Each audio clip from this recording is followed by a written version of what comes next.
자리에 앉으시겠습니다. 다 같이 말씀 보겠습니다. 오늘 본문은 마태복음 1장 18절에서 25절까지의 말씀입니다. 신약성경 마태복음 1장 18절에서 25절까지의 말씀, 제가 가진 신약성경 1면에 있습니다. 마태복음 1장 18절에서 25절까지의 말씀, 여러분과 제가 교독하도록 하겠습니다. 마태복음 1장 18절에서 25절입니다. 예수 그리스도의 나심은 이러하니라. 그의 어머니 마리아가 요셉과 약혼하고 동거하기 전에 성령으로 잉태된 것이 나타났더니 사람이라 그를 드러내지 아니하고 가만히 꿈꿔자 하여 이 일을 생각할 때 주의 사자가 현몽하여 이르되 다윗의 자손 요셉아, 내 아내 마리아 데려오기를 무서워하지 말라. 그에게 잉태된 자는 성령으로 된 것이라. 그를 어린이 이름을 예수라 하라. 이는 그가 자기 백성을 그들의 죄에서 구원할 자이심이라 하니라. 이 모든 일이 된 것은 주께서 선지자로 하신 말씀을 이루려 하심이니 이르시되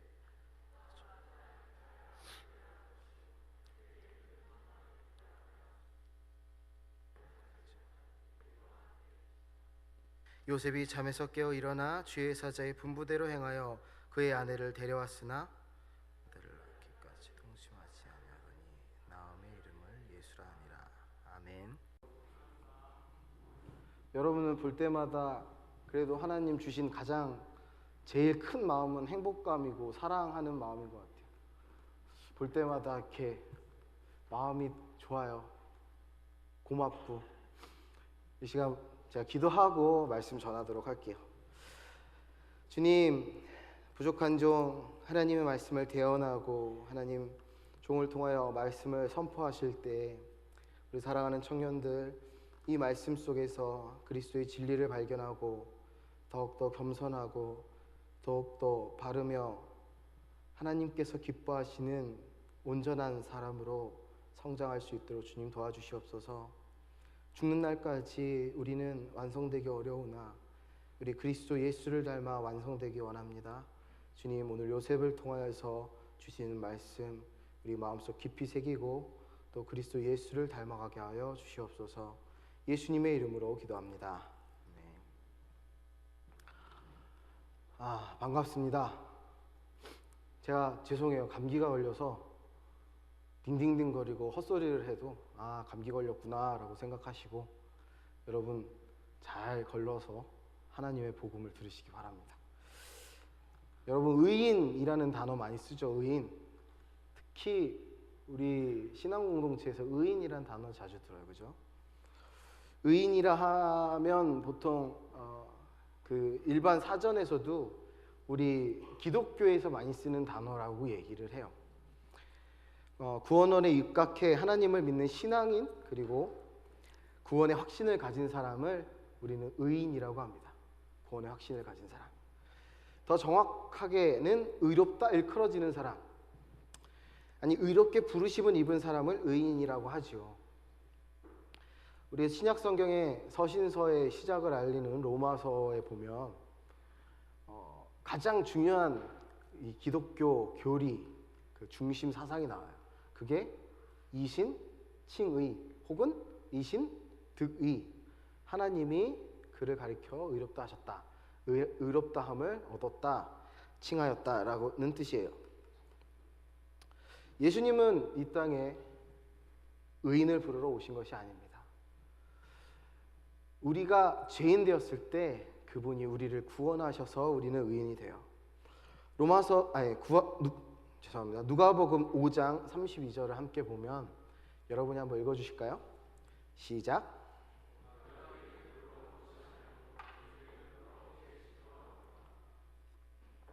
예수님은 의인을 부르러 오신 것이 아니라 죄인을 불러 회개시키러 오셨습니다. 건강한 사람에게 의사가 쓸데없듯이 죄인인 우리에게는 예수님이 구원이 필요합니다. 여러분 죄인이십니까? 나는 죄인이다 라는 확실한 고백이 있으십니까? 반대로 여러분 이 자리에 계신 여러분은 구원 받으셨습니까? 아멘. 여러분 그 확신이 있고 또 확신을 갖고 살아야 합니다. 오늘 본문은 마리아와 정혼한, 약혼한 요셉의 이야기가 나와요. 지난주에는 우리 마리아를 만났죠. 마리아는 몇 살 정도 됐다고 그랬죠? 13, 14세 정도 되는 청소년기였어요. 결혼 연령대가 13, 4, 좀 많으면 5세. 그래서 그때 당시에 마리아는 지금으로 보면 소녀였습니다. 소녀. 너무나 이쁜 아이였을 것 같아요. 그런데 천사가 와서 예수님께서 그를 통해 이 땅에 오실 것이라는 이야기를 듣고 그대로 되기를 믿습니다라는 고백을 하죠. 온전한 순종을 보여줍니다. 오늘은 그의 남편 되는 요셉의 이야기입니다. 요셉의 나이는 정확하게 추정하기 힘들어요. 나이가 비슷한 나이또래가 결혼하기도 하고 아닌 경우도 있었기 때문에 추정하기는 어렵지만 그래도 요셉 역시도 젊은 청년이었다는 것은 우리가 예상할 수 있습니다. 성경에는 요셉이라는 사람들이 많이 등장합니다. 우리가 잘 알고 있는 애굽 총리였던 야곱의 아들 요셉입니다. 근데 요셉은 요셉이란 이름으로 지파가 되지는 않습니다. 오히려 하나님께서 더 큰 복을 주셔서 그의 아들들인 에브라임과 므낫세와 에브라임을 한 지파씩 삼아주세요. 그만큼 그도 하나님께서 기뻐하시고 사랑하시던 자였죠. 두 번째로 우리가 잘 아는 요셉은 바로 오늘 본문에 나오는 예수님의 아버지 요셉입니다. 구약 창세기의 요셉도 참 대단한 인물이에요. 물론 얄미운 행동도 많이 했죠. 좀 참아도 될 걸. 근데 아마 참았으면 그런 어마어마한 역사의 흐름에 참여하지 못했을 수도 있어요. 자기의 꿈을 형들에게 얘기하고 아버지한테 얘기하고 특이해요. 어쨌든 그렇게 해서 그 구약의 요셉 역시 하나님의 구원의 사역에 크게 쓰임을 받습니다. 오늘 본문의 요셉도 마찬가지로 하나님께 크게 쓰임 받는데 이 사람은 특징적인 것이 하나님을 이 요셉을 칭할 때 의롭다, 의로운 사람이라는 표현을 하십니다. 무엇이 그를 의롭게 하였을까요? 무엇이 그를 의롭다 칭하게 하셨을까요? 행위, 그의 성품, 인물의 겉모습, 직업. 우리가 생각하는 의로움의 기준은 또 어떤 것이 있습니까? 여러분 의인 하면 누가 떠오릅니까? 보통 우리 일본의 의인이라고 하는 한 청년의 이야기도 아시죠? 우리 한국인 유학생이었는데 주치자가 지하철 선로에 떨어진 것을 구하고 대신 죽었던 또 그 밖에 많은 의인들이 우리 주변에 있습니다. 그들의 특징들을 잘 살펴보시면 오늘 의인의 의미를 되새겨 보실 수 있을 것 같아요. 의롭다, 의로운 사람. 자, 당시 풍습을 보면 두 남녀가 결혼을 하기 전 1년 정도 전에 약혼을 합니다. 이 집안과 이 집안에 누구와 누구가 결혼하기로 약속을 해요. 그러면 실질적으로 결혼 생활을 하는 건 아니지만 같이 살거나 잠을 자는 건 아니지만 어쨌든 결혼한 걸로 보통 인정을 받습니다. 서로가 맺어졌다고 인정을 받는 거예요. 부부로 인정받았던 얘기죠. 그만큼 서로에 대한 신뢰를 돈독하게 하고 결혼 준비에 집중하기 위해서 이런 제도가 있었던 거예요.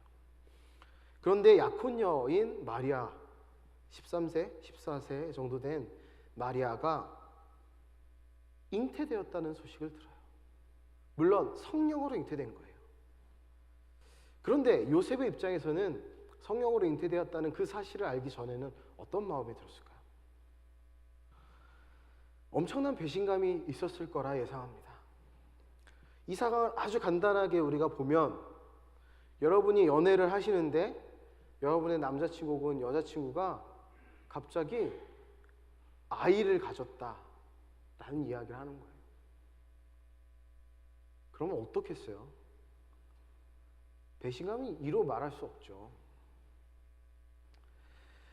더군다나 신앙적인 거나 어쨌든 다른 특별한 관계가 없었음에도 불구하고 그런 일이 있다 하면 더 큰 배신감이 있겠죠. 속된 말로 바람 피웠다는 얘기예요. 마리아가 바람 피웠다. 이 요셉의 입장에서는 그렇게 생각할 수밖에 없는 상황이 된 겁니다. 마리아의 임신 사실을 알게 된 요셉 역시 마리아가 간음을 범했다고 판단했을 거예요. 배신감에 치를 떨어도 아무도 요셉을 나무라지 않았을 겁니다. 더군다나 만약에 요셉이 그 배신감에 이를 공개하고 그 죄를 묻는다면 마리아는 처형을 당할 거예요. 돌로 쳐 죽임을 당할 수 있습니다. 그러나 요셉은 어떻게 행동하나요? 이를 공개하지 않습니다. 이를 공개적으로 알리면 당연히 마리아가 죽임을 당할 것을 알기에 그는 이를 드러내지 않고 조용히 약혼을 파기하려고 합니다. 여기가 포인트예요. 여기가. 마태복음이 이런 요셉을 이렇게 조용히 약혼을 파기하려는 요셉의 모습을 의롭다 합니다. 의롭다. 여러분, 아주 쉽게 얘기하면 그 당시에 율법으로는 죄를 덮어주는 행위예요. 여러분, 범죄자를 숨겨주거나 죄를 덮어주면 가중처벌받죠. 그죠? 지금은 가중처벌받습니다. 그렇게 해서는 안 돼요. 그런데 오히려 하나님이 정하신 그 율법을 어기는 행위를 하는 요셉을 하나님은 의롭다 하시는 거예요. 죄의 대가를 확실히 받아야 되는데 그거를 덮음으로써 그 처벌을 피해 가도록 하는 요셉의 모습입니다. 이것이 진짜 정의일까? 의문을 가져볼 수 있죠. 어쩌면 반대로 간음을 한 혼의 자식을 잉태한 마리아를 처벌하는 것이 정의다, 의로움이다 라고 이야기하는 유대인도 있었을 겁니다. 그런데 참된 의로움은 어디에 있었을까요? 공법을 세우기 위해 어린 소녀, 뱃속에 있는 아이를 죽이는 게 의로움일까요? 아니면 사람을 살리는 일이 의로움일까요? 왜 요셉이 의로웠을까는 여기에 있습니다. 그것은 바로 마리아와 그 뱃속에 가기까지 사람의 생명을 구하는데 그 사람의 모든 포인트가 집중되어 있었기 때문입니다. 하나님이 원하시는 의로운 일은 무엇일까요? 바로 생명을 살리는 일입니다. 우리가 의인이라고 이야기하는 많은 사람들이 왜 의인이라고 불리우냐? 그들은 자기 생명을 내놓더라도 사람들을 살렸기 때문입니다. 빌라에서 불이 나서 사람들이 질식해 죽을 수 있는 상황에 자기가 질식하는 거는 신경 쓰지도 않은 채 일일이 한 집씩 돌아다니면서 문을 두드려 사람들을 구하고 죽은 청년 이야기. 그를 우리는 의인이라고 하잖아요. 오늘 요셉 역시도 작은 생명, 자기가 사랑하는 생명을 구하기 위해 자기가 할 수 있는 최선을 다합니다. 마찬가지로 하나님은 죄인들을 구하시려고 예수님을 이 땅에 보내셨습니다. 예수님이 죽으셨을 때의 모습, 예수님이 십자가에 달리실 때의 모습, 그분이 어마어마한 죄를 지었나요? 아니요. 그들은 예수님을 죽인 그들은 예수님께 죄를 덮어 씌웠습니다. 죄를 덮어 씌웠어요. 그러나 죄인이라는 이름으로 십자가에 달리신 예수님이셨지만 그는 진정한 죄인들을 구원하시는 의의 길로 가신 거잖아요. 생명을 살리시기 위해 자기 목숨을 내놓으셨잖아요. 만약에 요셉이 마리아가 먼저 임신한 사실을 덮어줬다, 이거를 만약에 사람들이 알게 되면 요셉 역시도 처벌받을 수 있습니다.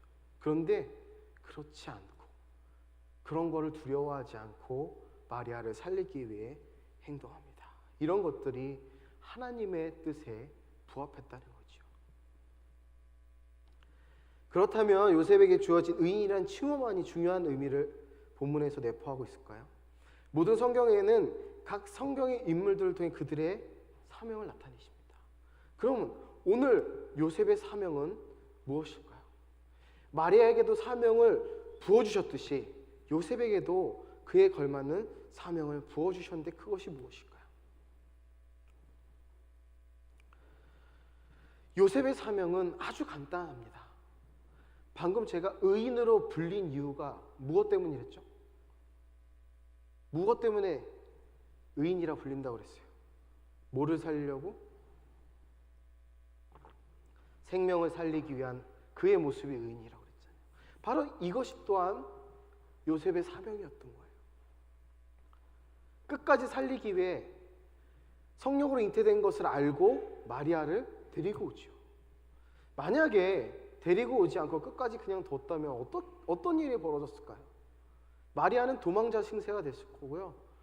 아마 여자 혼자의 몸으로 아이를 살리는 것은 쉽지 않았을 겁니다. 그런데 요셉은 그 사명을 감당합니다. 끝까지 참고 기다립니다. 너무나 귀한 사명이에요. 나에게 주어진 생명을 살리는 그 사명, 그것을 요셉은 끝까지 지켜냅니다. 21절에 보면 자기 백성을 그들의 죄에서 구원할 자라는 예수님에 대한 이야기를 요셉은 전해 듣습니다. 요셉은 평범한 사람이었어요. 목수였죠. 우리가 알고 있는 바대로 요셉은 다윗의 혈통입니다. 왕의 자손이죠. 그러나 시간이 지나고 바벨론, 페르시아, 헬라, 로마의 지배 아래 놓여있던 유대인 공동체에서 다윗의 자손이라는 혈통은 사실상 그리 큰 의미를 지니지 못하게 되었어요. 그렇다고 특별한 집안의 배경과 힘을 가진 것도 아니죠. 직업이 특별했나요? 요셉의 직업이 무엇이었나요? 목수였죠. 목수였습니다. 우리가 잘못 알고 있는 상식 중에 베드로가 어부다 하는데 베드로의 직업이 어부라고 해서 그가 사회적 지위가 낮다 혹은 천하다라고 잘못 이야기하는 경우가 있어요. 고대 근동에서의 직업을 문서에 표현하는 일은 거의 대부분이 글자를 알고 회당에서 같이 토론을 할 수 있을 만큼의 어느 정도의 율법을 아는 사람들이에요. 결코 요셉이 무식한 사람은 아니었습니다. 그런데 또 반대로 얘기하면 직업을 가진 모든 사람들이 그렇게 할 수 있었기 때문에 아주 특별한 것도 아니었어요. 지난주 말씀의 제목처럼 평범한 사람이었어요. 요셉은 이런 평범한 사람이었어요. 결국 중요한 것은 요셉의 혈통이나 직업이나 아니면 집안이나 이런 것이 아니라 생명을 살리려 하는 마음, 그 참된 의로움이 하나님께서 그에게 그 사명을 부어주실 수 있도록 하셨다는 거예요. 하나님이 이런 요셉에게 현몽하셔서 마리아의 혐의를 벗겨주시고 그녀를 데려와 아들을 낳기까지 기다리게 하심으로 그리스도의 아버지가 될 수 있게 하셨습니다. 요셉의 의로움, 요셉의 사명이 바로 여기 있습니다. 생명을 살려는 마음, 그리고 그것이 하나님께서 기뻐하시는 진정한 의의 길임을 알았던 거지요. 하나님 앞에서 생명을 사랑하며 의롭게 살아가려는 자들은 하나님이 기뻐하시며 큰 일을 맡기십니다. 예수님의 아버지라는 큰 일을 맡게 되는 것입니다. 자, 이런 요셉, 마리아가 동정녀로서 예수님을 잉태한 것은 아주 오래전부터 하나님이 계획하신 일이었습니다. 요셉은 그 말씀을 알았을 거라 예상을 해요. 그러나 그것이 설마 마리아에게 일어날 것이라고 예상은 못했겠지요. 어쨌든 오래전부터 하나님께서 동정녀에게 아들을 낳을 것이라는 예언을 하십니다. 우리 오늘 본문이 있는 마태복음은 특히 구약의 예언이 많이 나와요. 마태복음의 저자 마태는 총 10번 이상을 걸쳐서 성취 형식의 인용구들을 사용합니다. 그래서 그리스도의 이 땅에 오심을 나타내요. 특징적인 것은 그런 성취 인용구를 보면 선지자, 이사야가, 선지자 누구누구가 라는 이야기를 하며 시작해요. 오늘도 마찬가지로 22절에서 23절을 보면 이사야 선지자가 예언한 동정녀 잉태가 마리아에게 성취된 것이 나타납니다. 함께 읽어볼까요? 오늘 본문 22절, 23절입니다. 여러분의 목소리를 읽어주시겠습니다. 시작.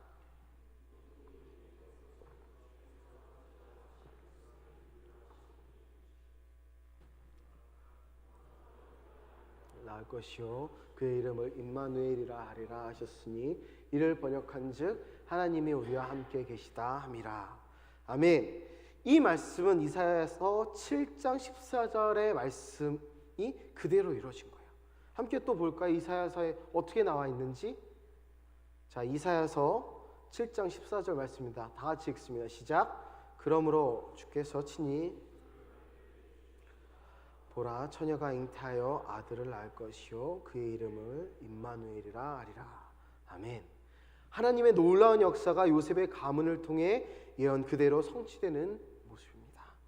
그러면서 그리스도 예수의 나심을 전해들은 요셉, 저 예언을 그대로 받은 요셉은 그 즉시 행동합니다. 잠에서 깬 요셉은 어떻게 하죠?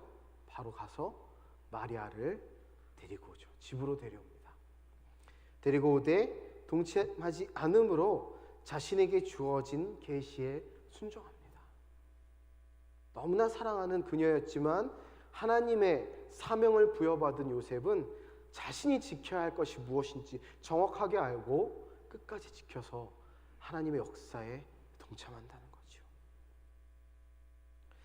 여기서 또 요셉의 모습은 참된 의인이란 어떤 사람인가를 잘 보여주죠.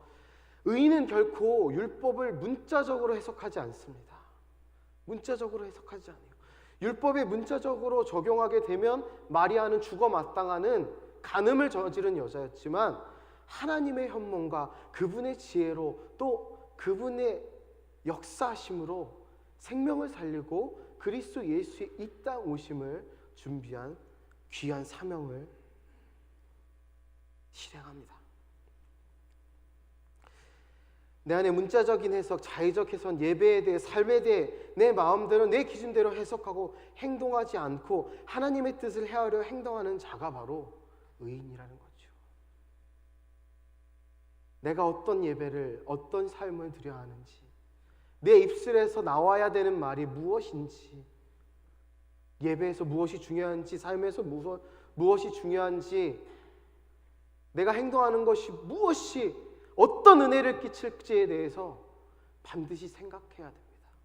그게 의인이라는 거예요. 원칙과 원리 너무나 중요하죠.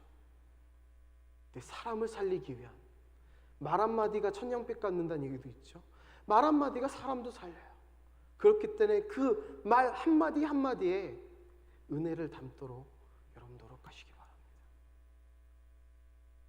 상대방이 틀렸든지 잘못되었든지 실수를 하든지 무엇이 어찌 됐든지 간에 내가 이미 뱉은 말은, 내가 이미 행동한 행동은, 내가 이미 저지른 일들은 다시 돌아오지 못합니다.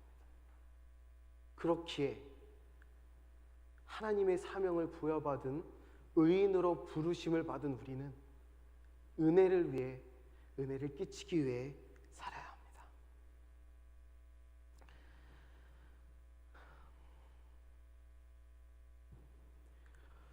요셉의 모든 삶 그리고 그 행동, 모든 사람을 죄에서 구원하기 원하시는 하나님의 마음을 이해하지 않고는 불가능합니다. 우리가 알고 있는 신앙생활의 기본, 기도와 말씀, 하나님을 예배하는 그 모든 행위가 삶의 기초가 되어야 함을 또한 기억하기 바라요. 은혜를 끼치기 위해서는 기본은 해야 되는 거예요. 또. 여러분 말씀 묵상하셔야죠. 성경 읽어야 합니다. 기도 생활 해야 합니다. 교회에 오는 것이 나의 어떤 짐이고 습관처럼 그냥 하는 행위가 아니라 그 자체가 기쁨이 되고 은혜가 될 수 있도록 계속해서 하나님과의 친밀감을 위해 노력해야 합니다. 그렇지 않고는 의로운 행동, 은혜되는 행동, 은혜를 끼치는 삶을 살기 힘듭니다. 의로운 자를 통하여 일하시고자 하는 하나님의 뜻을 헤아리기가 어렵단 말입니다. 우리는 말씀과 예배, 찬양과 기도를 통해 하나님의 뜻을 알고 그로 인한 참된 의로움을 갖출 때 이처럼 하나님 나라의 일을 위해 쓰임받을 수 있습니다. 여러분, 그리스도를 위해 쓰임받아야죠. 세상에서, 교회에서, 가정에서 그 누구보다도 아름다운 모습으로, 선한 모습으로 쓰임받아야죠. 하나님이 말씀하시는 이 일은 성경을 많이 알고 율법적인 태도로 다른 사람을 판단하는 사람이 아닙니다. 또 우리는 때로 우리들의 잣대와 기준으로 예배와 신앙을 판단합니다. 그러나 진정으로 이신칭의 은혜를 입은 사람은 절대 물러서지 않는 구원의 확신, 그 확신을 가진 사람, 그리고 그 구원의 확신 속에서 지속적으로 하나님의 뜻을 알고자 하는 사람입니다. 그리고 마지막으로 그 뜻에 순종하는 사람입니다. 사무엘이 사울 왕에게 이야기했던 것이 결코 사울이 제사를 지냈다는 그 사실 자체로만 화가 났던 게 아니에요. 그 마음속 중심에 하나님께 순종하지 않았기 때문에 순종이 제사보다 낫고 순양의 기름보다 낫다. 이 말이 그래서 나온 거예요. 우리 하나님께 순종합시다. 하나님을 더 가까이 알고 하나님 앞에 구원의 확신을 갖기 원합니다. 하나님의 의로운 사람을 통해 예수님을 이 땅에 보내신 사실을 기억하시기 바랍니다. 예수님을 이 땅에 보내신 하나님은 바로 여러분을 통해 또한 일하시기 원하십니다. 우리를 구원하신 이유를 기억하시기 바라요. 하나님은 여러분을 사용하기 원하십니다. 우리도 하나님 뜻에 순종하는 의로운 자들이 되기를 기도합시다. 또 그분의 역사를 이루는 의로운 사람이 되어 우리를 통하여 하나님의 영광이 나타나길 축복하고 기도합니다. 우리 이 시간 다 같이 찬양하며 기도하기 원합니다.